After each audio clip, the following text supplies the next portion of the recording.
નમસ્તે. આજે જૂનાગઢ જિલ્લા પંચાયતની સામાન્ય સભા હતી, એટલે કે જિલ્લા પંચાયતના તમામ સભ્યો, જૂનાગઢ જિલ્લાના સૌ ધારાસભ્યો, જિલ્લા વિકાસ અધિકારી અને જિલ્લા પંચાયતના પ્રમુખ, આટલા લોકોની મીટિંગ હતી, જેના અધ્યક્ષ જિલ્લા પંચાયતના પ્રમુખ હોય છે. આજે ધારાસભ્ય ચૂંટાયા પછી પહેલી વખત હું આ જિલ્લા પંચાયતની સામાન્ય સભાના સભ્ય તરીકે મેં આજે આ બેઠકમાં હાજરી આપી છે. આ મારી પ્રથમ બેઠક હતી. આ પ્રથમ બેઠકની અંદર કુલ 15 જેટલા એજન્ડાઓ ઉપર ચર્ચા થઈ છે જિલ્લા પંચાયતમાં, જેમાં સૌથી મહત્વની બાબત જે મારા તરફથી રજૂ કરી છે, અત્યંત ગંભીર બાબત છે, જેનું હું જનતાનું ધ્યાન દોરવા માંગુ છું.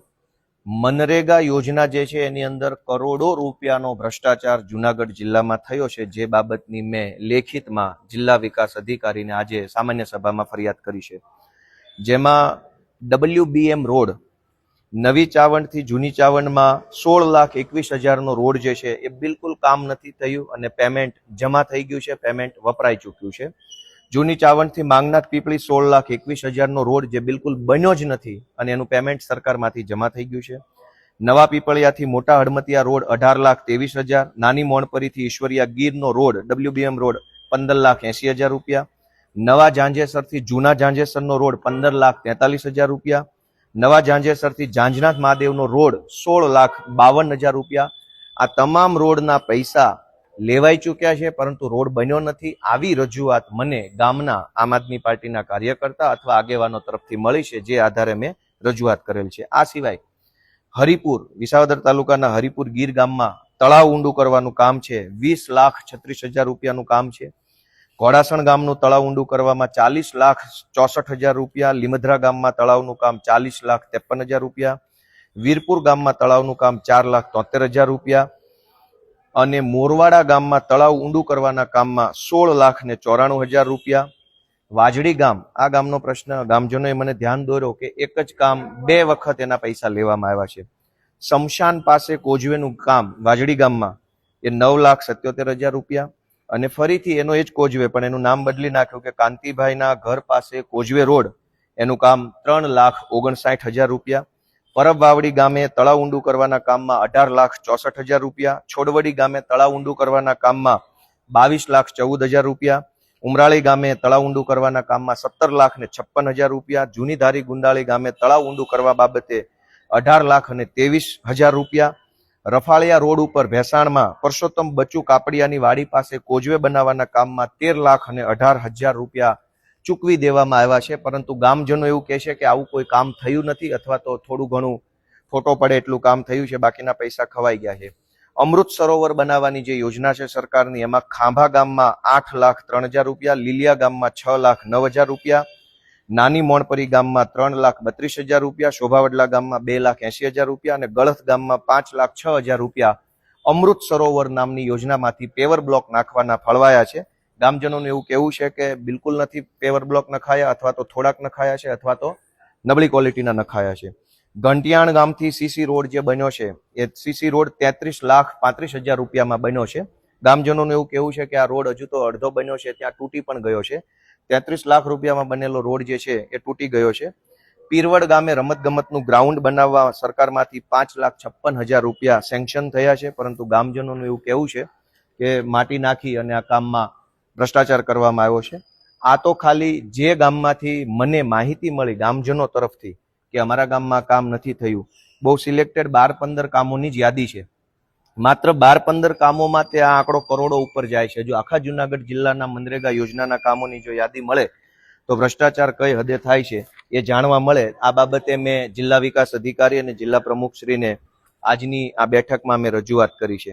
આ સિવાય એક મહત્વની બાબત છે કે સ્ટેમ્પ ડ્યુટીની ગ્રાન્ટમાં ફેરફાર કરવા બાબત, એટલે કે કોઈ એક જિલ્લાની અંદર જેટલા પણ સ્ટેમ્પ લેવામાં આવે છે, જમીનોની ખરીદ વેચાણ વારસાઈની અંદર લોકો સ્ટેમ્પ ડ્યુટી ભરતા હોય છે. એ જે સ્ટેમ્પ ડ્યુટી સરકારમાં જાય છે, તે સ્ટેમ્પ ડ્યુટીના કેટલાક ટકા રૂપિયા જે છે એ જિલ્લા પંચાયતને ખર્ચ માટે આપવામાં આવે છે. આ ખર્ચના સ્ટેમ્પ ડ્યુટીના ગ્રાન્ટના કામોમાંથી અનેક પ્રકારની સરકારી યોજનાઓમાંથી રોડ, રસ્તા, ગટર, પાણી બનતું હોય છે. સરકાર આ જિલ્લા પંચાયત દ્વારા 2025 માર્ચ મહિનામાં વડાળ ગામે ભિયાળ રોડથી જાલણસર તરફ જતો રોડે મેટલનું કામ મંજૂર થયું હતું. માર્ચ 2025માં કામ મંજૂર થયું, આજ દિવસ સુધી કામ કરવામાં ન આવ્યું અને આજની આ સાધારણ સભામાં વડાલ ગામે ભિયાળ રોડથી જાલણસર તરફ જતા રોડનું કામ બદલી નાખ્યું અને કેન્સલ કરી અને માળિયાહાટીના તાલુકાના ભંડુરી ગામે 3 બોર બનાવવાનું કામ મંજૂર કરી નાખ્યું. 4 લાખ રૂપિયામાં 3 બોર બનાવવાનું કામ મંજૂર કર્યું, જે બાબતે મેં વાંધો લીધો છે. આ સિવાય અનેક એવા કામો છે જે કામોમાં માંગરોળ તાલુકાના રહીજ ગામે આંગણવાડી કેન્દ્ર નંબર 2 અપગ્રેડ કરવાની ગ્રાન્ટ હતી અને માંગરોળ તાલુકાના કરમદી ચિંગરિયા ગામે આંગણવાડીમાં અપગ્રેડ કરવાની હતી. આ બંને કામ કેન્સલ કર્યા છે.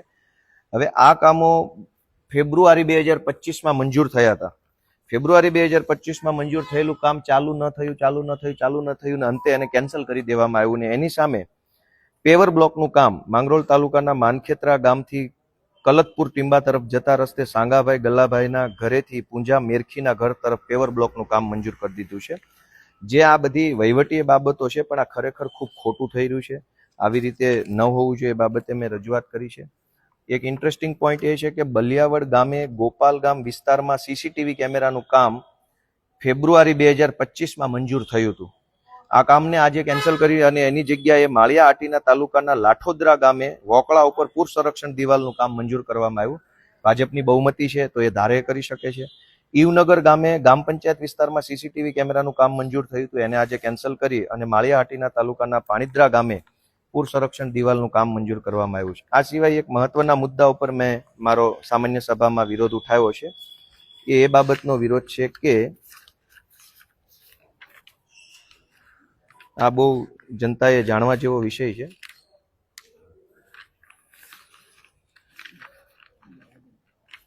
આગળ છે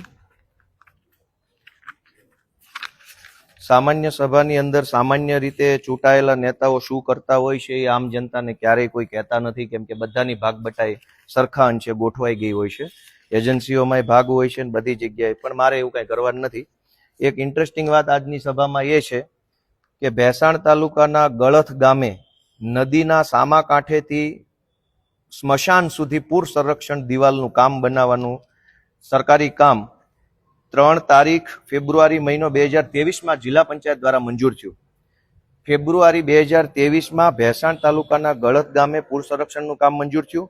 એ સિવાય ભેસાણ તાલુકાના ગળથ ગામે કાંતિબદાના ઘરથી ઢોળવા તરફ જતા રસ્તા પર પૂર સંરક્ષણ દિવાલનું કામ પણ 2023ના ફેબ્રુઆરી મહિનામાં મંજૂર થયું. આ 2 કામો ફેબ્રુઆરી 2023માં મંજૂર થયા. એ બંને કામો આજ દિવસ સુધી ચાલુ જ ન થયા. કોઈ સરકારી પ્રોસેસ ન થઈ, કામ મંજૂર થઈ ગયા પણ આજ દિવસ સુધી કંઈ કામ ન થયા. આજે આ જુલાઈ 2025ની સામાન્ય સભામાં આ બંને કામો કેન્સલ કરી દીધા કે ભાઈ હવે તો આ કામો થતા નથી. અને એની સામે ભેસાણ તાલુકાના ગળથ ગામે નાથાભાઈના ઘરથી મનસુખભાઈના ઘર સુધી પેવર બ્લોકનું કામ સામે મંજૂર કરી નાખ્યું અને મોરવાડા જતા રસ્તે વોંકળે કોઝવે કમ ધાબીનું કામ ભેસાણ તાલુકામાં મંજૂર કર્યું. જે કામ 2023માં મંજૂર કરવામાં આવ્યા છે એ 2025 સુધી ચાલુ નહીં કરવા પાછળનો ઈરાદો શું છે, શા માટે ચાલુ નથી, ત્યાં આ બધા પ્રશ્નો મેં પૂછતા મને કોઈ બહુ સંતોષકારક જવાબ મળેલ નથી. એક સારી બાબત એ થઈ છે આજની આ મીટિંગની અંદર કે ભેસાણ તાલુકાના રાણપુર ગામે જે શૌચાલયની ટાંકી જે છે સાફ કરતી વખતે 2 સફાઈ કામદારોના દુઃખદ મૃત્યુ થયા હતા. એ બંને સફાઈ કામદારોને સરકાર તરફથી 30 લાખનું વળતર મળવા પાત્ર છે. જિલ્લા પંચાયત દ્વારા 60 લાખ રૂપિયા મંજૂર કરવામાં આવ્યા છે. આજે જે બંને સફાઈ કામદારશ્રીઓના મૃત્યુ થયા છે બંનેને 30 લાખની સહાય જિલ્લા પંચાયત હસ્તક સરકારશ્રી દ્વારા કરવામાં આવનાર છે. આજની આખી જે સભા છે એની અંદર અનેક પ્રકારના બીજા એક મહત્વનો વિષય એ હતો કે એજન્ડા નંબર 13 કે 2024-25ની ગ્રાન્ટમાંથી જે સરકારી કામો મંજૂર થયા છે એ સરકારી કામોની મુદ્દત વધારવા માટેનો એક ઠરાવવામાં આવ્યો હતો. સામાન્ય રીતે કોઈ પણ સરકારી કામ નિર્ણય થાય ત્યારે એની ટાઈમ ફ્રેમ નક્કી થઈ હોય કે આ કામ ક્યારે ચાલુ થશે અને ક્યારે પૂરું થશે. આમ છતાંય જે કાંઈ રાજકીય વ્યક્તિઓ કે મિલીભગતવાળા હોય છે વારંવાર સરકારી કામની મુદ્દત વધારે. જે કામ 2025માં પૂરું થવાનું હોય એનો ઠરાવ સામાન્ય સભામાં આવે કે હજુ આને 1 વર્ષની મુદત વધારી દઈએ છીએ, હજુ 1 વર્ષ મુદત. તો આજે મેં સામાન્ય સભામાં એ વાતનો સખત વાંધો નોંધાવ્યો છે કે જે કામ જે ટાઈમ ફ્રેમમાં નક્કી થયા હોય એ કામ એ સમય મર્યાદામાં પૂરા થવા જોઈએ.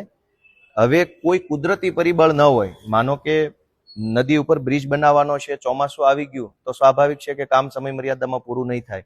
કોઈ યુદ્ધ આવી ગયું, કોઈ આંદોલન થઈ ગયું, કોઈ ધરણા રેલી થઈ ગઈ અથવા કોઈ રોગચાળો ફાટી નીકળ્યો તો સરકારી કામોની સમય મર્યાદા વધારી આપવી જોઈએ. પરંતુ આવું કંઈ કુદરતી પરિબળ ન હોય તેમ છતાંય વારંવાર મુદત વધારો લઈ એજન્સીઓ દ્વારા અને કેટલાક રાજકીય માણસો દ્વારા ભ્રષ્ટાચાર કરવાનો આ રસ્તો ગોતી કાઢ્યો છે. આજે મેં ડીડીઓ શ્રીને અને પ્રમુખશ્રીનું ધ્યાન દોર્યું છે કે કોઈ પણ સરકારી કામની મુદત વધારતા પહેલા મુદત વધારવાની જરૂર શા માટે પડી છે, કુદરતી કારણો છે કે વહીવટી કારણો છે, સરકારી તંત્રની ભૂલ છે કે એજન્સીની ભૂલ છે, એ પાકા પાયે ચેક થવું જોઈએ અને જો વ્યાજબી માત હોય તો અને તો જ મુદત વધારો મળવો જોઈએ.